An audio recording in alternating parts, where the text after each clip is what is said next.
Ah,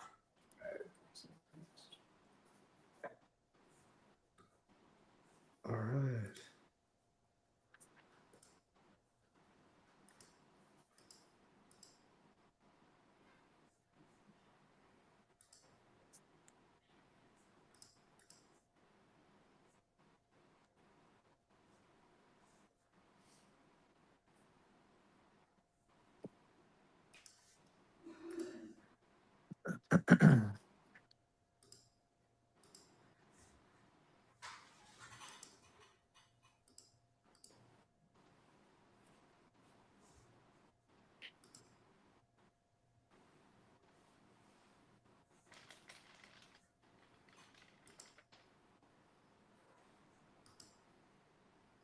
I'm just removing this 1 second, guys.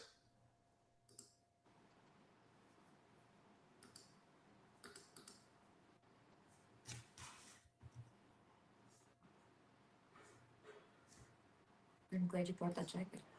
hmm? Glad you brought the jacket. I don't think they're gonna see it anyway. That's on there. Case.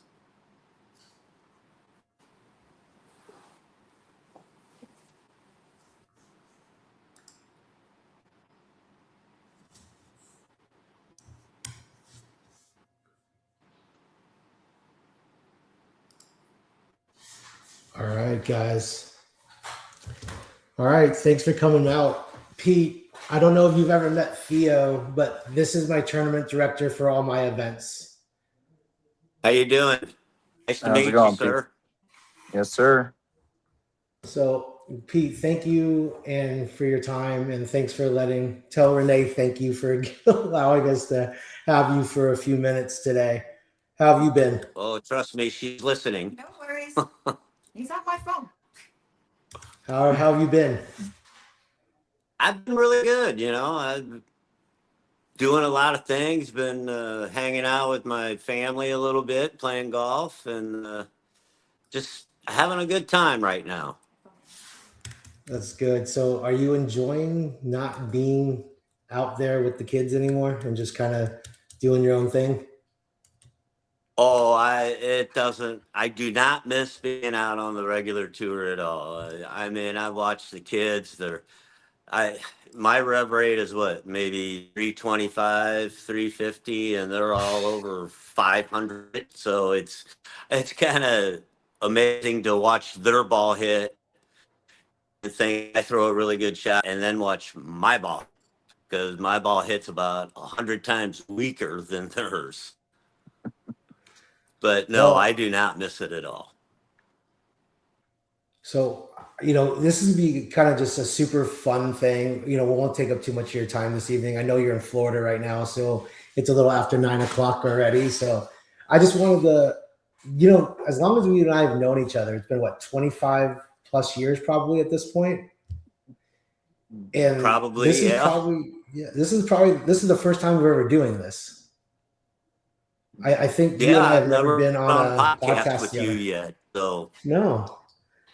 So, it's funny. I was talking to Robert about 15 minutes ago, and I know he's watching, and he wanted me to bring up a quick story with you really quick, since I believe, was it oh, Robert that introduced us? I'm pretty sure it was, because I was thinking about that, and it was like, I know Robert had introduced us. So yeah, That's I what I was believe Robert thinking. introduced us.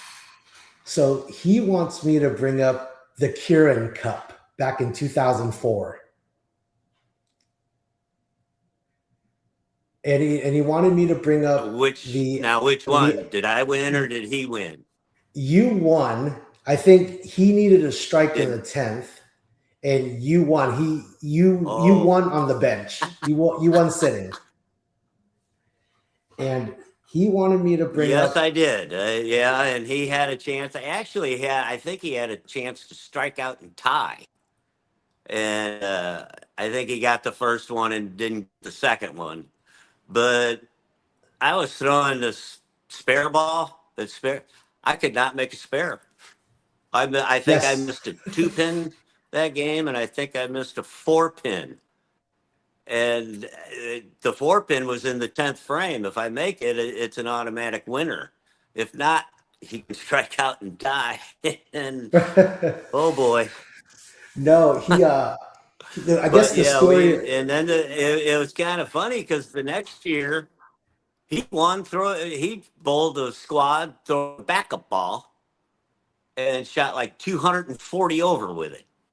So, and then he went the tournament. So it's unfortunately today we haven't been invited to the Kieran Cup because we won back to God, back years. did he have the same rev rate throwing back up? He threw a couple messengers, and yeah, the ball hit the pins pretty hard. I was in awe. I mean, people in the audience were amazed, but I was in awe because I had never seen somebody do that. I mean, the two handers can do it, but Robert was doing it with a thumb. So, that made it all much more special. No, I guess what he wanted me to bring up was the amount of money you guys had to spend for dinner and karaoke and drinks afterwards is what he wanted to bring up. Oh, geez. Oh, yeah, we spent a little bit of money. We had a really nice dinner that night. And then, that's back. Well, gosh, that's 30. 20, It's got to be 20 plus years ago. 20 years ago. Yeah. Yeah. So, that's when we were partying a little bit. And we went out to karaoke. And I think we were at karaoke until about 6 o'clock in the morning. And we were just having a good time partying. That's what the people over there wanted. So we obliged them. Um, One of the things I wanted to kind of dating back a little bit, just um, when you look at bowling today, like today we had the seventh telecast on the tour with seven different champions. Can you tell me a little bit Yes. about like what it was like, what you saw back then and what you see today, and the major differences you think that the game itself looks different in any certain way?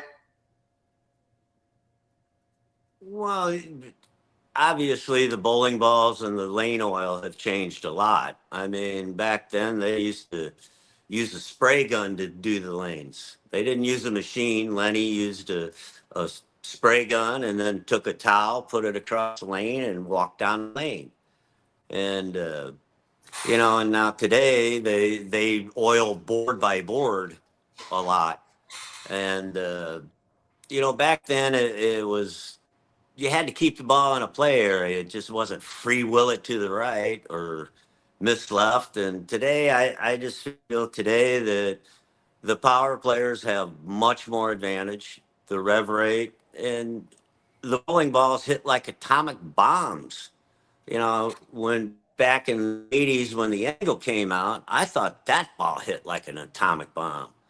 But the bowling balls today is so much harder and throw the pins around. And with the kids, with the rev rates they have today, it's just amazing to watch.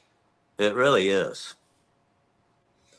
Theo, did you have any questions for Pete? I know you guys have never met, so I wanted to make that introduction because you're going to see a whole lot of Pete come October. So, and I'm super excited to have you, by the way. We finally got it done. We will see you in October in Vegas. I'm Uh, looking forward to it this year. There's no excuses. I'm coming out. I'm bowling in October at South Point, the Agent Ong Open, and I get 5 pins a game. You do. And you better believe I'm taking them, especially when I have to bowl a kid. There you go. Theo, you have anything for him? Until we keep starting, we'll keep going down this path, but I just want to make sure that you have your time to kind of chat it with Mr. Pete Weber. no, I mean, right now I don't have any questions. I remember one story many years ago when U.S. Open was at Fountain Bowl. Went up there as a kid to watch Rhino because I was really good friends with Rhino, and I'll never forget. Uh, Pete was bowling, and missed a 10 pin or something, got a little upset. But what really, really stood out for me was after you went into the paddock area, you came out and you apologized to the kids that were standing there. So that was like really, really cool, you know, because like we saw the emotions, but then afterwards, like, sorry, that's my dogs. They don't shut up. Um, but no, it was just really cool because, you know, like as a kid, you saw the real emotion of being upset because of a mistake on the lanes. But then after all was said and done, you came out and you showed us that you're a real person and apologized to us for that. And I just thought it was really cool. So as a kid, I Well, looked thank up you very to much. Pete Weber, you know. I always loved the intensity just because I thought it was more entertaining than some of the stuff you see when guys just go out there and bowl and don't show any emotion. So I enjoyed those years of watching the shows. Well, thank you very much. I appreciate that. That Yeah. means a lot to me. And it shows another side of me too. Right. So that brings me up to the point. So the fire that you have, were you always like that, or did bowling create that fire in you? No, I've pretty much been like that my whole career, even in a junior league. I didn't hold back. I slammed the ball returner or punched the score table or something. But my desire to bowl and to be the best is what drives me. I mean, I I don't like losing. Um, People think I'm a pretty sore loser, but I think I'm a pretty gracious loser because I always congratulate the person that wins, or even in match play, I congratulate them too. So but my fire for bowling is just unbelievable. It's my passion. When I'm on the lanes, you know exactly how I feel, and that's Mhm. how I like it.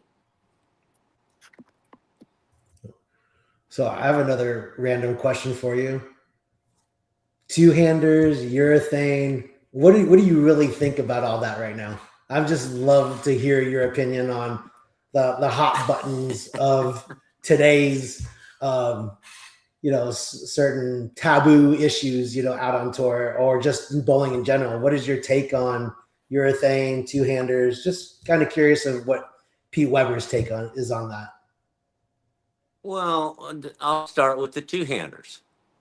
I don't like two-handers, but I do respect what they do.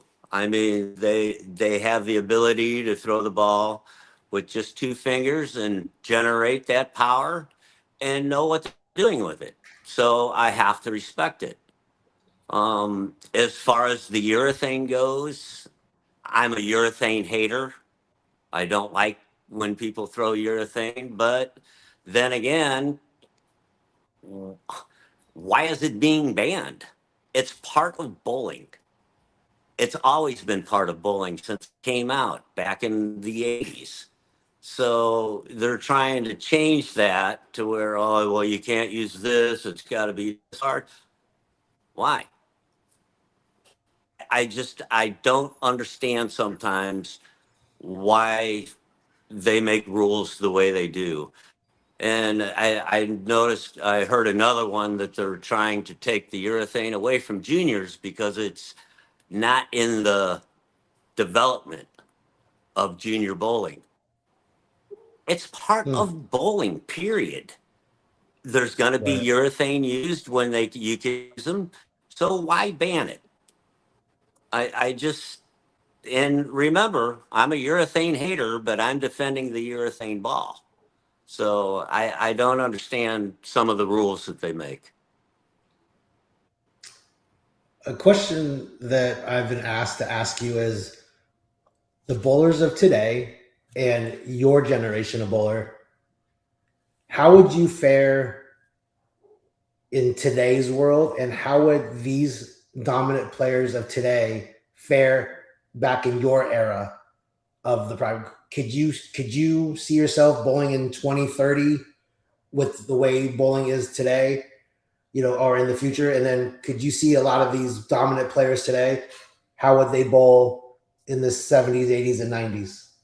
Like, do you think that these players today would fare back the same? And then would you fare into the future? Do you see a correlation or a big difference between the two? Well, as far as bowling in 2030, I don't want to bowl with the kids. No, they're too good, and they're not afraid of anything. I mean, back in the 80s, I was not afraid of anything. I would change balls in the middle of a game, no questions. Now I question that, which when you start questioning yourself, you shouldn't be doing. You shouldn't be out there bowling with the kids. Now, as far as them bowling back with us, I think I'd give them a run for a money. Even though their rev rates are really high, but you got to remember, back then I had a little more power on the ball too. I had a little more speed on the ball, and I was pretty dominant in that area or in that era. So I think they would do fine back then. But I think that the bowlers of back then today are in trouble because we don't have the power they do. But back then, with the oil and the bowling balls we had to use, I think we would have gave them a good run for their money. Right. Corey Schroeder just left a comment. He said, never forget being a young kid and Pete giving me a storm bag in Taylor, Michigan with a red meteor in it filled with stamps from Japan. I guess him and his dad brought the stamps back. So, Well, you never know. right. But I love Taylor Lanes, you said Detroit, right? Yeah, back in Taylor, Michigan. Yeah. Yeah, Taylor Land. Yeah, that was one of the nicest places we bowled, and I had a good rapport with the fans. The year we beat them for the World Series, I walked out in a long coat and then opened up with my big Cardinal champions jersey on, and yeah, I got booed, but it was all in fun. They all were really cool about it, So I love Taylor Lanes. Before I forget, there is one thing that you and Theo have in common that I just don't appreciate. You guys are both horrible Chief fans. You guys have a horrible NFL team to back. Oh, really? I think I Yeah. remember staying at your house, coming out in my Kansas City champion shirt, and you told me to get out. Yeah, I remember telling you explicitly a 4-letter word and to get the hell out of my house. Yeah, we don't have Yeah, Chief jerseys in my I remember house. that. The year that the most recent year that we beat the Niners, Carl gave me a gift for running the tournament, and it was a Kansas City Chiefs set of I forgot what they are, like bobblehead basically. And Wow, all he said right. that was the hardest thing for him to ever buy. Yeah, I've never bought anything Kansas City ever, but I felt like, hey, you won the Super Bowl, I'll give it to you. Yeah. Another question that we have is, what is your thoughts on junior bowlers bowling adult tournaments or PBA tournaments? That doesn't bother me. If they're good enough to go out there and bowl us and get their scholarship money that they get, more power to them, man. I think it's great that they have a way to earn money to go to college other than mom and dad having to pay for it. They have the tournaments and that they get scholarship money. And even in the PBA, we if they bowl in and they cash and they have The smart account. Smart, the smart account, smart account. Mhm. yeah, they get paid too. So I think it's great. I have no problem with it. Yeah, I mean, the tournaments that Theo and I run are all smart certified as well. So we invite a lot of juniors to come out and bowl our events, and they cash, and they get their money directly deposited right into their smart account, so they can use it for their schooling. So yeah, I agree that to answer Bowl Now's question is I'm all about giving opportunities to anybody that wants to go out and bowl whatever, as long as they're competitive and they want to take a shot against the best, go for it. And it might just be your stepping stone to bigger and better things in the bowling world. And make some extra cash to help pay for tuition. I agree with you, Pete, on that. Yeah, I just think it's great. So I hope they keep doing. I personally think it's a great stepping stone. Like when I was finishing up my youth bowling career, I think I had 1, maybe 2 years left when they finally put that rule in place that you could fill out the waiver and go bowl adult tournaments. And I was starting to get a little bored Yeah. with the youth bowling. Went and bowled an adult tournament in cash, and I was like, okay, I'm ready to hang out with these guys. And I just went adult then. I was over it. So I think it's a great stepping stone to kind of judge where you're at in your game.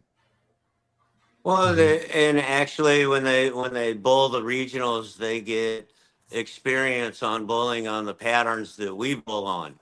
So that they learn a little bit, and if they have a high school program, that's always a good program.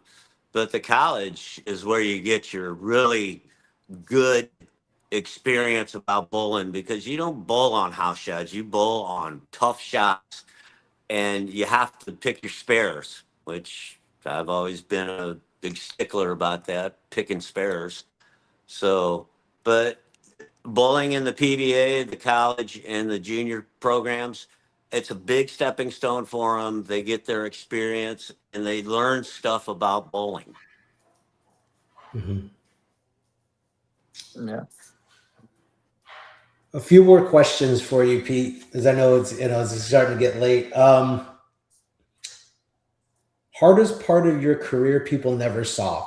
Is there anything that we don't know that was kind of like the hardest transition in your career, or what that people just don't know about? Anything you'd like to share on that? Yeah, when the reactive resin balls came out, I did good the first year in '94, but in '95 I started having a big problem. The lanes were becoming like really wet dry for me, and as soon as my ball would hit the dry, it would hook, and if I didn't get it to the dry, it would never hook. And I made, let's see, I made $4,400 on the national tour in 1995. But in the Wow. region, I made 44,000 in the region. I won like 6 times. I made the top five. Like every time I bowled a regional, I made the top five, and then I won like 6 of them. So that's what. But I had to learn somewhat of getting behind the ball and getting more forward roll on it instead of my side to side. And a guy, Bob Schaefer out of Cleveland or Akron, Ohio, had the mongoose and the scorpion and wrist devices. Well, I tried a scorpion, and it really helped me to stay more forward with the ball. But before I learned how to do that, I was ready to quit bowling because I thought I was no good anymore. I thought, wow, this is just no fun for me. I, $4,400 on the national tour. That's not very good. No, that's Actually, that definitely pretty not like much you. just sucks. But the region kept me going, and my brother Rich finally came to me and he said, "Pete, we got to get you to get behind the ball more and get more forward roll on it." And that's where the scoring came in, and I actually trained myself to do that. And when they, I guess when they folded the Cobra and everything folded, I had to take it off, and but I was still staying behind the ball, and I learned how to re-bowl. Exactly, I learned how to change my whole game with a wrist device. So Wow. that's something people didn't know, that I was ready to quit. I really was. I just had no desire to go bowl anymore. And then how many more majors did you win after that season? Oh, probably another good 5 or 6. Yeah. Wow. Um, Gosh, any advice to the bowlers trying to chase it right now? I mean, there's so many rookies that are winning right now. It's unbelievable this season how many rookies are coming out and just winning by shooting 299, 300. I mean, they just these kids, at least from what I've seen this year, there's no Well, fear. actually, the kid that won today, Grammar, Yeah. he went to school with my wife's daughter, so they knew Oh, each other, and I actually met him at my tournament in St. Louis. So it was an honor to meet him, and then it was more of an honor to hear that he won. I didn't get to see it because I was on the golf course today with Norm Duke and surprising. John Marcella. So we had well, actually it was Norm and Karen Duke. Okay. So, but we had a good time. But I didn't get to see it, but I'm very happy for him because I watched him bowl, and he almost made the show at my place or at my tournament. So the kids today are so good, and like I say, they're not afraid of anything. No, I mean these kids are winning and they just feel like when I watch them, there's like ice in their veins. They just don't care and they just go. And it's been an interesting season. I mean, 7 tournaments, 7 different champions. That's just Yeah, and mind-boggling to how me. many of those 7 champions are past champions? 4 out of 7, from what I understand. I think there's Four three out of rookies that seven. won. Well, I take Bonta, that back. Uh, There's 3 rookies that Bonta, have won, Robarge, and uh, Grammar today. Grammer.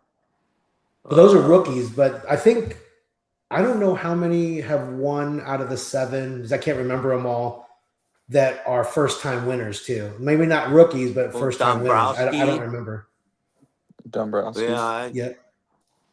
but it's Yeah, amazing to have 7 different winners in 7 tournaments. yeah, That's unusual for the game of last year, game of this year.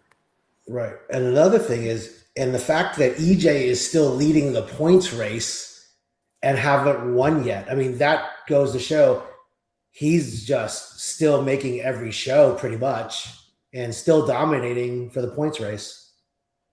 Oh, he is. He's phenomenal. I just don't know how to describe him. We think he's an alien from another planet, just kind of landed here, But Oh I've yeah, been watching him Boog for the Kroll. last 4 or 5 years, and it's just unbelievable. And what impresses me more, one-handed. Yeah. Yeah, So Boog Kroll is another first time winner too. No, he won last year. Oh, did yeah. he? Oh, but he won the major. He won his first major. Yeah. Sorry, you're right. I think it goes to your point that these kids aren't afraid though, that they're bowling. EJ's made what, 4 shows and hasn't won, and these kids are just going up against him, and they don't even care that he's EJ Tackett, the best bowler on the planet. Back in your day, Pete, when somebody would go up against you or Norm, and they're new on tour, you could see that they were nervous and scared to be there. But these kids these days, like you said, they're not afraid of anybody. Mm-mm. Yeah, usually, when somebody's nervous, you can actually see their hand shake a little bit on TV. But like you said, these kids today, they don't get nervous. They just go out and do what they want to do, and they do it good. Yep. And it's really impressive to see it. Yeah. All right. Quick little thing. I want to do some rapid fire questions for you, Pete. Just give me the first answer off the top of your head. Goat All right. besides you. Excuse me, The goat besides you. Dick Weber, Toughest opponent ever. Walter Ray Williams Jr. One thing you change about bowling.